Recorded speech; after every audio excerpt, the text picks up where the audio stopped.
তো দেখতে পাচ্ছেন এটা হচ্ছে কৃষক বন্ধু প্রকল্পের যে রিভেরিফিকেশন, সেই রিভেরিফিকেশন ফর্ম।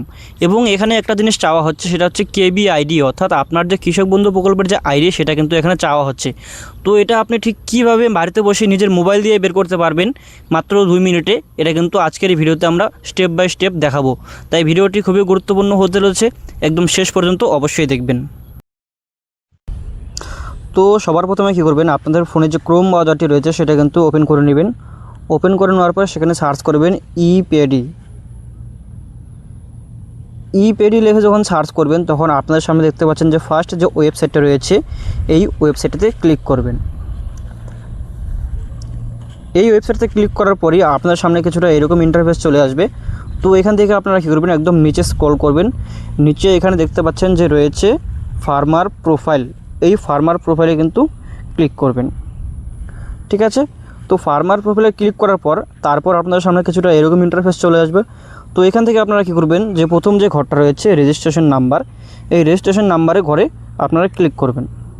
ক্লিক করার পর আপনাদের সামনে কিছুটা এরকম ইন্টারফেস চলে আসছে। দেখতে পাচ্ছেন যে আধার নাম্বার, তারপর রয়েছে ইপিক নাম্বার অর্থাৎ আপনার ভোটার নাম্বার, তারপর কৃষক বন্ধু আইডি। তো এখানে কী করবেন, আপনারা আধার কার্ড দিয়েও চেক করতে পারেন, ভোটার কার্ড দিয়েও চেক করতে পারেন।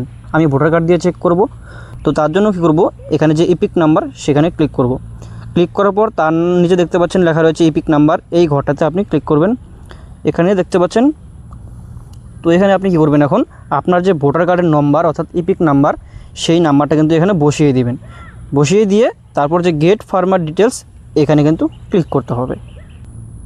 তো দেখতে পাচ্ছেন আমি কিন্তু যে আমার ইপিক নাম্বার অর্থাৎ আমার যে ভোটার নাম্বার সেটা কিন্তু এখানে বসিয়ে দিয়েছি। তো তারপর কী করবেন, এখানে লেখা রয়েছে যে গেট ফার্মার ডিটেলস, এই অপশানটাতে ক্লিক করবেন।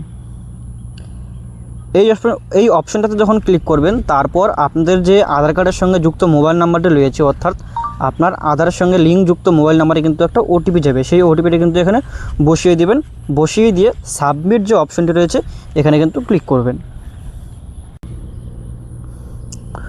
তো দেখতে পাচ্ছেন আমি যে আমার ওটিপি সেটা কিন্তু এখানে বসিয়ে দিয়েছি। তো তারপর কী করবেন, সাবমিট যে বাটন সেখানে ক্লিক করবেন। সাবমিট অপশানে যখনই ক্লিক করবেন আপনার সামনে কিছুটা এরকম ইন্টারফেস চলে আসবে। এখানে দেখতে পাচ্ছেন যে ইপিক নাম্বার, তারপর নিচে যাবেন, একটু স্ক্রল করবেন। নিচে যাওয়ার পর দেখতে পাচ্ছেন এরকম কিছু লেখা থাকবে, registration number, name of the farmer, name of the KB. এখানে যে কৃষক তার নাম থাকবে, তার রেজিস্ট্রেশন নাম্বার থাকবে। এখানে আপনারা দেখবেন না, একদম নিচে চলে যাবেন। একদম নিচে দেখতে পাচ্ছেন এই যে সবুজ কালারের কিছু সাকসেস লেখা রয়েছে। তার পাশে দেখেন এখানে রয়েছে যে আপনার প্রথমে আধার নাম্বার, তারপর ব্যাঙ্ক অ্যাকাউন্ট, তারপর এখানে দেখতে পাচ্ছেন যে কৃষক বন্ধু। তো এই যে কৃষক বন্ধুর ডান পাশে লেখা রয়েছে একটা আইডি নাম্বার, এটাই কিন্তু কৃষক বন্ধু আইডি। ঠিক আছে, তো এই যে কৃষক বন্ধু আইডি যে রয়েছে এটা কিন্তু আপনারা সেই ফর্মে বসিয়ে খুব সহজেই ফিল আপ করতে পারবেন। ঠিক আছে, তো দেখতে পেলেন যে এইভাবে একদম স্টেপ বাই স্টেপ প্রসেসগুলো ফলো করলে কিন্তু আপনারা খুব সহজেই যে কেবি আইডিটা সেটা কিন্তু বের করতে পারবেন। ঠিক আছে, তো এই ছিল আজকের ভিডিওতে। যদি ভিডিওটা একটুকু আপনার ভালো লেগে থাকে তাহলে আমাদের চ্যানেলটিকে সাবস্ক্রাইব করতে ভুলবেন না। এটি বেশি বেশি করে শেয়ার করে দিন যাতে অন্যরা এই খবরটা জানতে পারে যে কীভাবে কেবি আইডি বের করতে হয়। ঠিক আছে, তো আজকের জন্য এতটুকুই, ধন্যবাদ।